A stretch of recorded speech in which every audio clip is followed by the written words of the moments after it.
వరంగల్ జిల్లా నరసంపేట పట్టణంలో బుధవారం జరగనున్న మున్సిపల్ ఎన్నికల సందర్భంగా పోలీసులు కవాతు ప్రోగ్రాం నిర్వహించి ర్యాలీ చేశారు. ఇక ప్రధాన వీధుల్లో శాంతి భద్రతల చర్యల గురించి ప్రజలకు అవగాహన కల్పించగా ఎన్నికలు ప్రశాంతంగా సాగేందుకు అన్ని ఏర్పాట్లు పూర్తి చేసినట్లుగా అధికారులు తెలిపారు.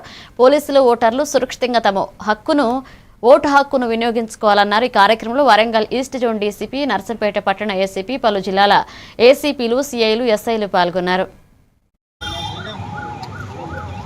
మున్సిపల్ ఎన్నికలలో భాగంగా ఈరోజు మన గౌరవ DCP east zone sir Ankit sir ఒక ఆధ్వర్యంలో మన ACP Narsampet sir, Duggondi CI గారు, మన ఏసీపీ సురేందర్ సారు, అదేవిధంగా మహేందర్ సిఐ గారు, మా ఇతర సిబ్బంది ఎస్ఐలు, మిగతా సిబ్బంది దాదాపుగా 250 మందితో బందోబస్తు ఏర్పాటు చేయడం జరిగింది ఎలక్షన్స్ గురించి. దాని గురించి నగరంలో ఈరోజు మన పోలీస్ స్టేషన్ నుండి ఇక్కడ నికొండ సెంటర్ వరకు పోలీస్ కవాతు నిర్వహించడం జరిగింది.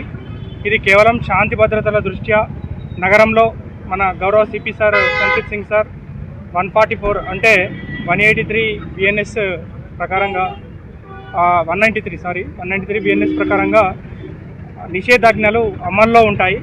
ప్రజలందరూ కూడా ఎవరు కూడా అనవసరంగా ఈ పోలింగ్ కేంద్రాల వద్ద గుమికూడి ఉండకుండా ప్రశాంతంగా పోలింగ్ నిర్వహించుకోవడానికి, ఎవరైనా అసాంఘిక కార్యకలాపాలు జరిగితే చట్టపరమైన చర్యలు ఉంటాయనడానికి